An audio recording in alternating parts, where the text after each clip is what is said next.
Kerala, thank you Shrimati Bengal और हमारा श्रीमती वांगा गीता विश्वनाथन जी सुन लीजिए।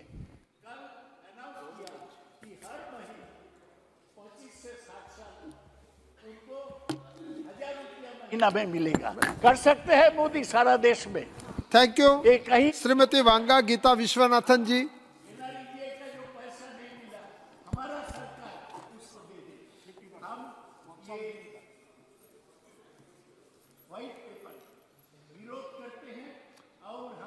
कहते हैं ये देश को गलत रास्ता पे ले जा रहे हैं। Thank you. धन्यवाद सर। Thank you, sir. मैडम हाँ Thank you, Seinman sir, for giving me this opportunity. Sir, from 19 to 24, sir, I would like to speak in Telugu, sir. Sir, ఇది నా చాలా అదృష్టం. ఇంచుమించుగా 24 ఇంకా లాస్ట్ డేస్కి రావటం జరిగింది. మేము 2019 నుంచి 24 వరకు ఈ పార్లమెంట్లో సభ్యురాలుగా పనిచేయడానికి నాకు అవకాశం ఇచ్చిన మా పార్టీ అధ్యక్షులు ముఖ్యమంత్రి గౌరవనీయులు వైఎస్ జగన్మోహన్ రెడ్డి గారికి థ్యాంక్స్ చెప్తూ ఈరోజు ముఖ్యంగా ఈ వైట్ పేపర్ని మన ఇండియన్ ఎకానమీ మీద వైట్ పేపర్ని పార్లమెంట్లో సబ్మిట్ చేసిన గౌరవ ఆర్థిక శాఖ మంత్రి వర్యులు శ్రీ నిర్మలా సీతారామన్ గారికి హృదయపూర్వకంగా మేమందరూ కూడా అభినందనలు ధన్యవాదాలు తెలియజేస్తున్నాం. ఎందుకంటే భారతదేశ ఆర్థిక వ్యవస్థ గురించి ప్రజలు తెలుసుకోవాల్సిన అవసరం ఉంది. మరి చాలా కష్టాలను ఎదురు చూసిన కరోనా కాలంలో అనేక ఇబ్బందులను ఎదుర్కొన్నాం. ముఖ్యంగా ప్రపంచవ్యాప్తంగా ఆర్థిక పరిస్థితులు చిన్నాభిన్నమైన పరిస్థితుల్లో భారతదేశాన్ని మరి ముందుకు నడిపించడానికి భారత ప్రధానమంత్రి మోడీ గారు, గౌరవనీయులు మోడీ గారు, అదేవిధంగా ఆర్థిక శాఖ మంత్రులుగా నిర్మలా సీతారామన్ గారు ఆరోగ్య విషయంలో కానీ మరి అదేవిధంగా భారతదేశాన్ని నడిపించడంలో అనేక చర్యలు తీసుకోవడం జరిగింది. మరి ఈ వైట్ పేపర్ ప్రకారం మనం చూసుకున్నట్లయితే 2014 నుంచి we have to interrupt some things sometime. You can take seat. कितना है मगर नंबर कितना है? गिन रहा हूं सर। हाँ? गिन रहा हूं।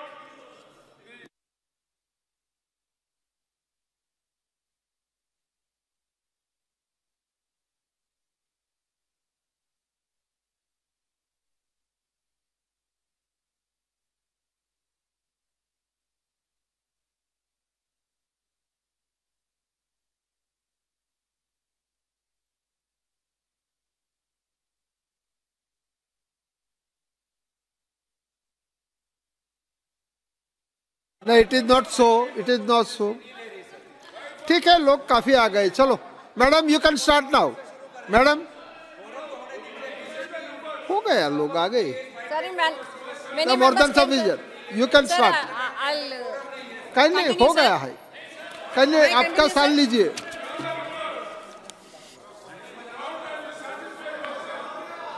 हो गया कोरम. हो गया.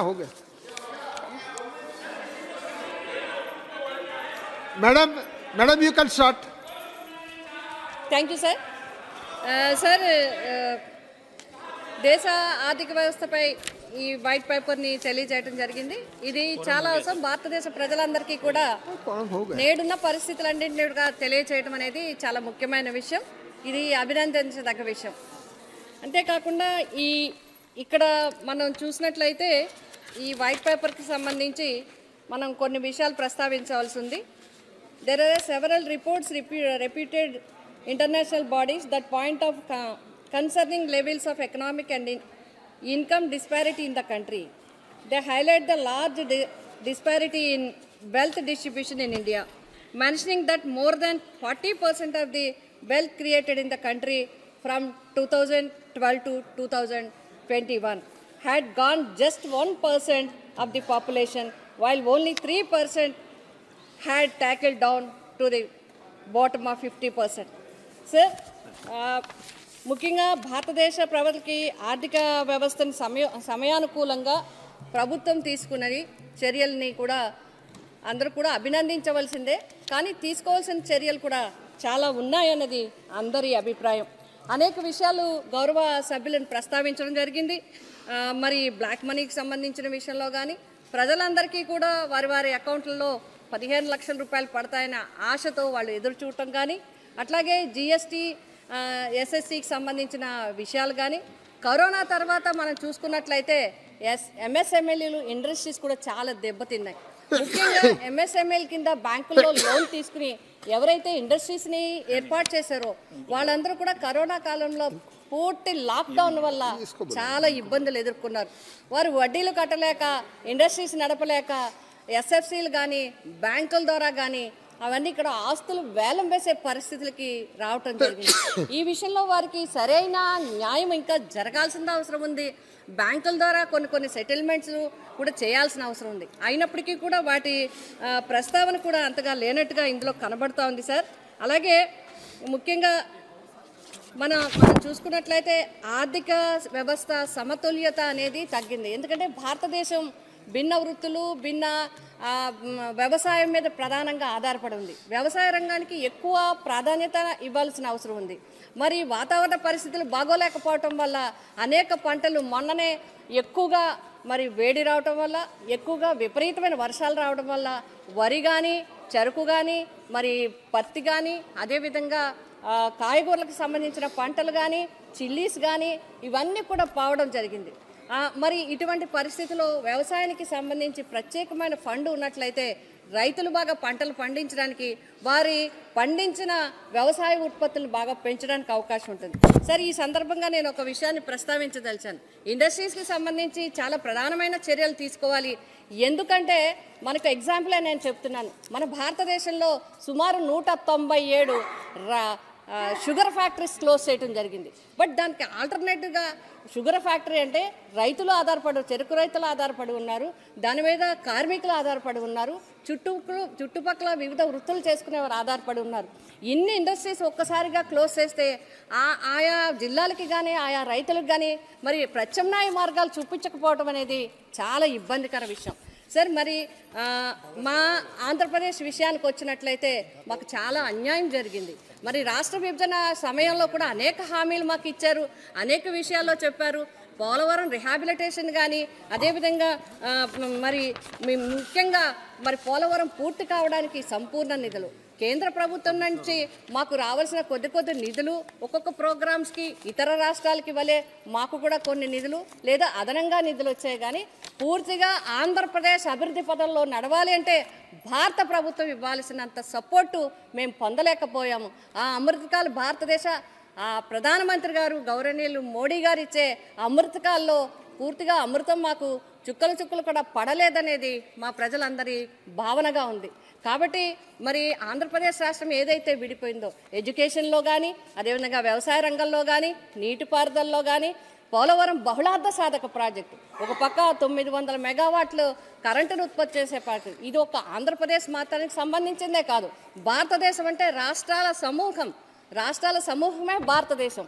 కాబట్టి రాష్ట్రాలు బాగుంటేనే, రాష్ట్రాలు ఆర్థికంగా బలపడితేనే, రాష్ట్రాలు అభివృద్ధి చెందితేనే భారతదేశం అభివృద్ధి చెందుతుంది. కాబట్టి రాష్ట్రాలను చిన్నచూపు చూడటం, రాష్ట్రాలని తక్కువ నిధులు ఇవ్వటం, రాష్ట్రాలకి కోతలు విధించడం, మరి విడిపోయిన రాష్ట్రాలని బాగా చూడకపోయినట్లయితే ప్రజలు చాలా ఇబ్బంది పడతారు. ప్రజలందరూ భారతదేశ ప్రజలు, మనం అందరం భారతదేశ ప్రజల్ని బాగా చూడాల్సిన అవసరం ఉంది.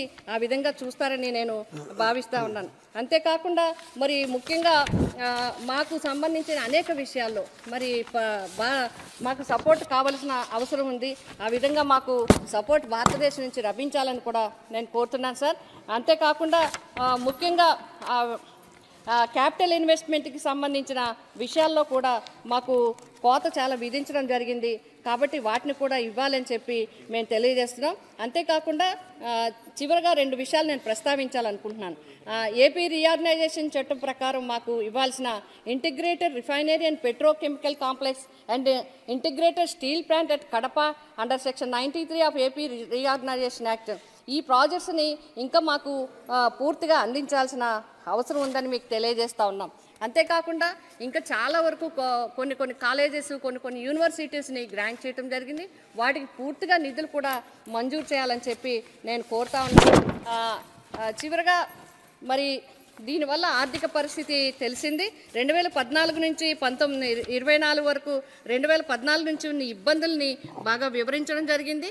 అదేవిధంగా మరొక 10 సంవత్సరాలకి భవిష్యత్తులో వెళ్ళబోయే 10 సంవత్సరాలకి సంబంధించి భారతదేశ యువత కానీ, భారతదేశ ప్రజలు కానీ, భారతదేశ రైతులు కార్మికులు కానీ, భారతదేశంలో ఉన్న అందరూ కూడా ఆర్థికంగా ఎలా బలపడతారు, వారిని ఏ విధంగా చైతన్యం చేయాలి ఈ ఆర్థిక వ్యవస్థలో, వారు కూడా భాగస్వాములు కావడానికి అనేది తప్పనిసరిగా ఆలోచించవలసి ఉంది. తప్పనిసరిగా గైడ్ లైన్స్ ఇవ్వాల్సిన అవసరం ఉందని మీకు తెలియజేస్తూ మన చివరిగా Jan Dhan Aadhaar mobile combination of 3 platforms, Jan Dhan account for financial inclusion, Aadhaar for biometric identification, and mobile telepathy for connectivity is probably the best achievements of the central government, sir. మరొక్కసారి చివరగా ఆంధ్రప్రదేశ్ రాష్ట్రానికి పూర్తిగా ఆదుకునేదానికి, పూర్తిగా అభివృద్ధి చెందడానికి మా ప్రజలకి, మా ముఖ్యమంత్రి గారికి అందరికీ కూడా సహకరించాలని చెప్పి, పూర్తి నిధులు మంజూరు చేయాలని చెప్పి, పోలవరం పూర్తి అవడానికి సంపూర్ణ సహకారం అందించాలని చెప్పి కోరుతూ thank you sir. Thank you very much. Shri Girish Chandra ji.